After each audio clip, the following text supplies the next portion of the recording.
Good morning, everybody. Thank you for tuning in to Lions Talk Live, and I want to talk about a topic today as I'm out getting my morning Mountain Dew. Is it just me or the Detroit Lions going to have to win a few more games until perhaps the national media takes us seriously? I get it. For the last 100 years or so, for the most part, we haven't been incredibly relevant. But the problem I'm having is watching the live broadcast Thursday night and then listening to some of the media yesterday. Mike Tirico, NBC, play-by-play announcer for the game, towards the end of the game says, hey, the Lions got to win with an asterisk, because Travis Kelce wasn't in, Chris Jones was, both players were there, but obviously not playing. I've got a problem with that because that's disrespectful to any team. I want all of us to take a moment of pause and go ahead and think of the last time an NFL team, any team, had everybody on the field at 100% and ready to go. There's no mention at all. How about the asterisk that Jawaan Taylor, the right tackle for Kansas City, was offsides 100% of the plays, that he false started 100% of the snaps that he played and only got flagged for it once. Skip Bayless, undisputed. Instead of talking about the Lions giving us any props, the fact that we forced Kansas City to go 0 for 8, I think it was, on third downs in the second half. Instead, they just focus on, Travis Kelce wasn't there. Andy Reid made some bad play calls. I want to bring that up. I know a lot of people gave Andy Reid grief for the 3rd and 1, the trick play or whatever, among other plays, the 4th down and 25 and the 4th down and 20 that they went for. But stop and consider this. Andy Reid didn't feel that he could get that 3rd and 1 with a normal, regular play. That's a credit to Andy Reid towards our defense. He's saying, hey, we can't line up against these guys on 3rd and 1 and impose our will to get 1 yard. He didn't think that on 4th down and 20, that if he just punted the ball, that they could stop us and then, use their timeouts and try to win the game. He even doubled down on that on 4th down and 25. I mean, there's 2 minutes left. You got a 2-minute warning. You got 3 timeouts.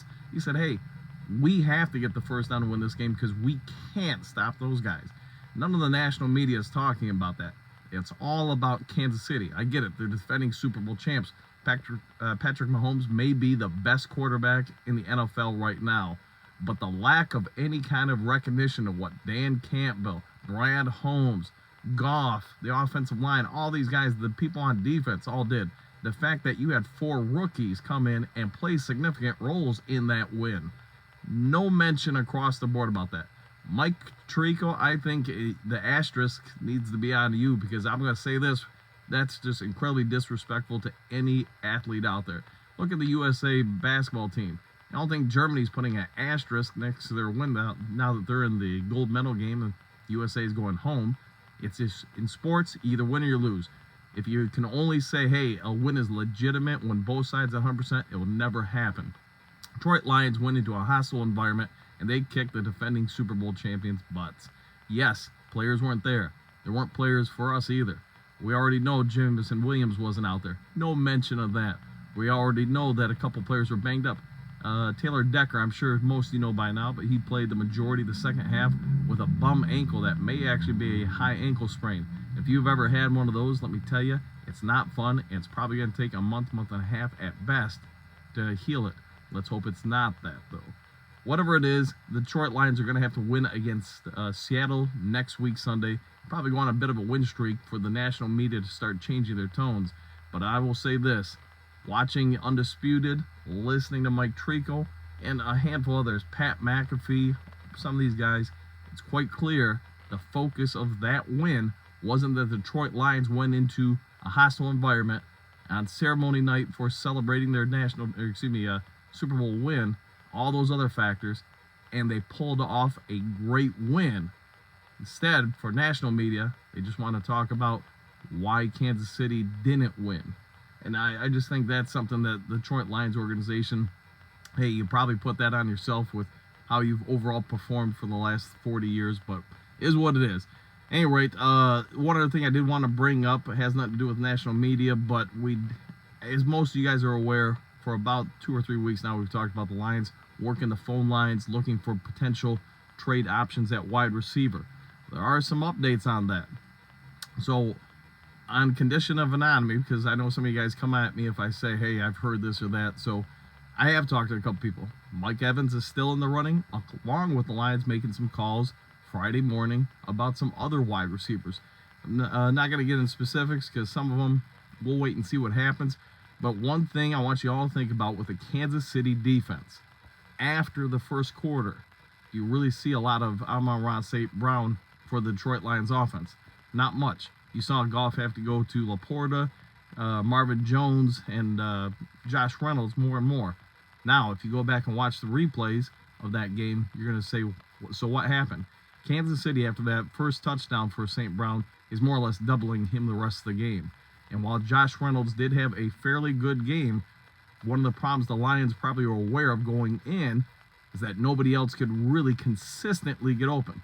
Laporta did. Gibbs did a little bit, but they're probably going to have to get Gibbs worked in more. The Lions have a problem that we've all talked about on Lions Talk Live for about a month now. The secondary receivers are going to have to step up and make more plays. Kansas City, excuse me, you watch their defense throughout the game.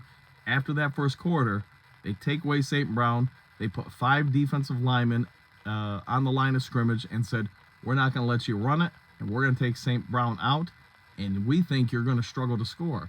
And you know what? For the most part, they were right. The Lions' offense outside that first quarter was shut down significantly. So it's my belief that Brand Holmes is going to do something about this.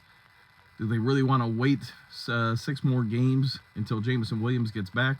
I think you're playing with fire, and I think with Seattle coming into town, we're going to see if the offense can jumpstart a little bit more now that they've got more or less a game under their belt.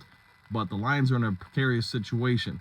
They're going to have to do something to pull coverage off St. Brown. Otherwise, this offense could really bog down. And if the offense bogs down, this team's expectations for the season will also go down. Anyways, if there's more breaking news later today or if I get any other updates, I'll hit you guys up. But otherwise, enjoy the rest of your day. Have a great weekend. And we'll see you next time on Lions Talk Live. Take care.